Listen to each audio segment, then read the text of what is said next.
The crossbows and daggers in Throne of Liberty can output some serious amount of damage, some of the best in the game with pretty much the highest damage hits. You can watch this video for all the details of the rotation. I have switched it up slightly as I'm testing out the viability of, say, Ankle Strike. However, a lot of you asked what gear should you be using, particularly for the mid-game level. And that's pretty much where I'm at. I've gotten to 2600 combat power, and that's using primarily blue gear. And yes, that stuff can seriously output massive amounts of damage. We're taking off like 78,000 hit points from our target in just 6 seconds of a rotation. So what gear would I ultimately recommend? You can see what I have, and I don't recommend all of it. There's a few pieces that are purple already. I will definitely go over recommendations that are still blue. And if I was to make a decision again and go back on my choices, I would never have actually gotten these purple weapons. I would have been better off with like blue weapons, having them max traded out. I have that decision right now. Do I use these purple daggers? And the answer is to just stay with my blue ones so long as I'm playing a lot of PvP. You can see the damage difference is actually super minimal, a major part because of the actual traits. It will take me still quite some time to get these epic weapons traded out, and otherwise really expensive if I want to rush that. So again, we're just better off staying with the blues. So let's look at all of these gear slots, and what would I suggest? Well, exactly this. You can get your hit chance to over 700, your crit to nearly 1,000, and then your evasion to over 1,600 with the help of all this gear. Now keep in mind, I have made some decisions with regards to this gear that does sacrifice a little bit of your damage in order to maximize that survivability.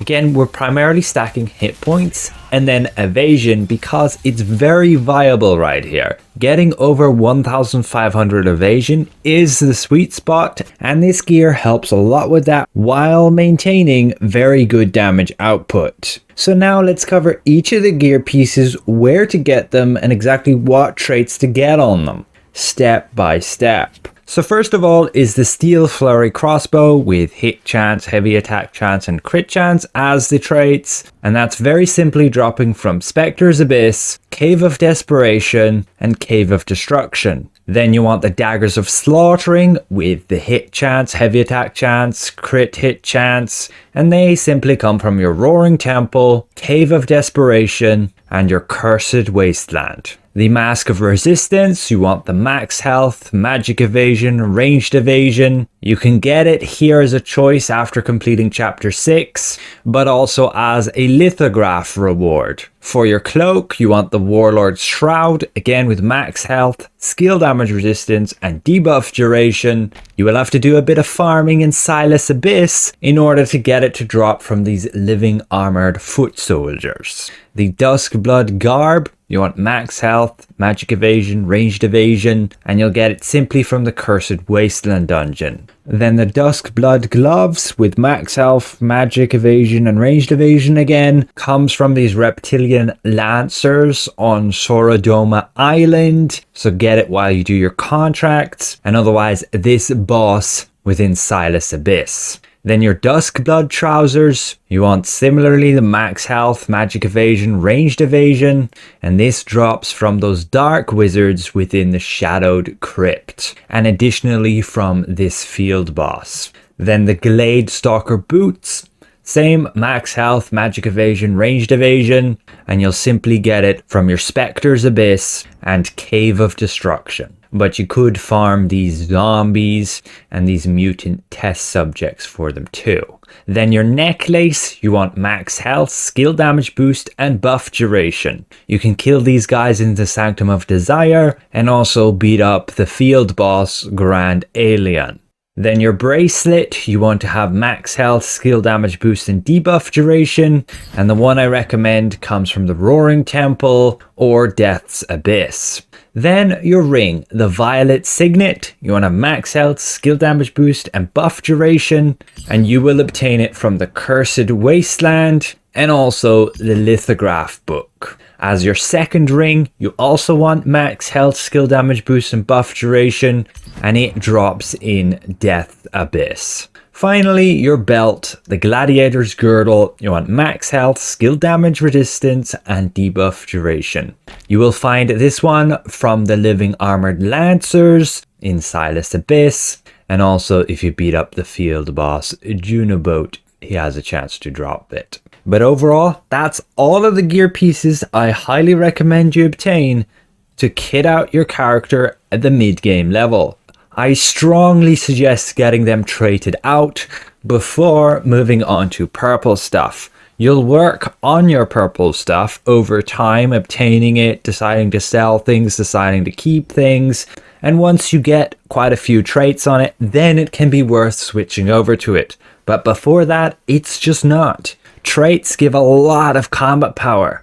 For example, this level 9 blue weapon with max out traits is going to give me more combat power than this level 7 epic weapon, with a difference of over 50 points. So ultimately, I hope this helps you guys out as crossbow and dagger users for exactly what gear to work towards. And yes, we are in a bit of a special case that we can afford to stack evasion, which is absolutely huge for those PvP fights to give you a lot of survivability, allowing people to just completely miss you.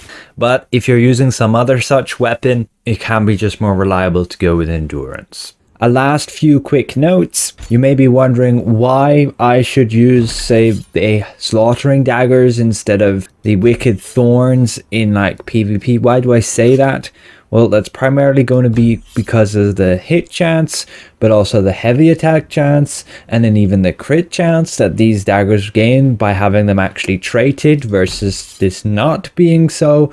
On top of that, I haven't got this fully upgraded yet because I don't have all of the XP growth stones to do that. And the daggers of slaughtering actually have a unique effect that their base damage is not that far apart. You can see 93 to 170 versus say these other daggers are going to be like 60 to 188. So if your enemy has a ton of endurance, these daggers are going to output more damage. One thing I would note though is that these wicked thorns have an additional effect whenever you use a mobility effect to increase the base damage by 25, putting them a bit more in line, and that's why the comparison is about the same here when we only look at the base damage versus say the heavy attack. You might wonder what's up with that heavy attack, and that's because you can get strength to 50 with these slaughtering daggers versus with these wicked thorns you cannot actually. We miss 11 points there, and actually resetting our stats and working around that can still not get strength to 50 no matter what I do without these daggers.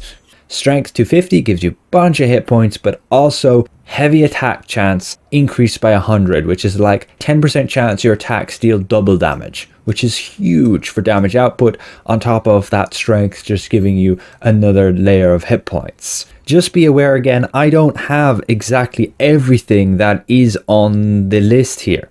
There's still things I want to work towards, like I will be getting the chest piece, the Duskblood Garb, and that's because I need an armor piece to trait to give my, say, epic armor piece blessings. As this has no blessings, I did upgrade it, which was kind of foolish. I should have originally went and got the blue piece and traded up the blue piece.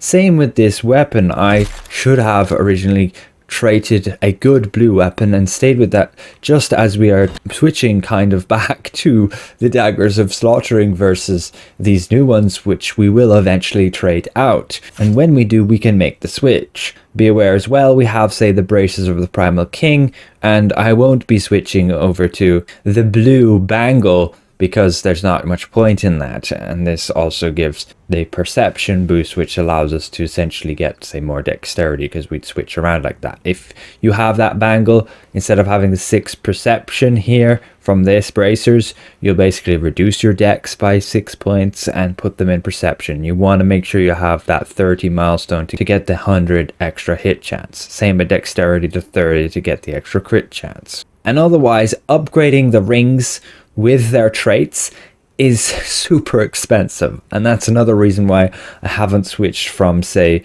the Ring of Wonder yet over to that Platinum Skull Band. On top of that, the one ring I did obtain, I actually put in the lithograph book without noticing that that ring is actually pretty useful. So I will be switching off this Ring of Wonder.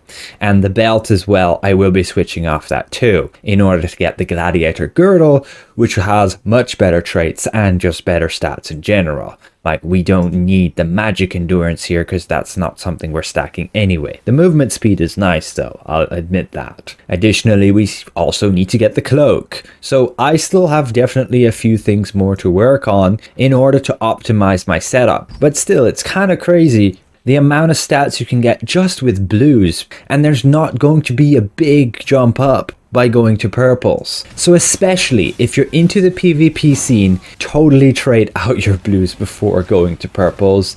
It's just a big mistake to do it otherwise, unless you are basically a whale and can afford to splash out, or you got lucky for a lot of times to earn a ton of Lucent, because it is seriously expensive to trade out purples. I explained in a previous video, it's like 40,000 worth of Lucent to fully trade out purples right now with the best stuff, not accounting for the actual gear items you might need to get as duplicates. So it can be well worth waiting and just getting these traded out first. That's what I'm doing, and it definitely seems to be paying off. I've been having a lot better time in the arena games, not dying like instantly. So overall, thanks for watching. Hopefully this helps, and we'll see you guys around. Goodbye for now.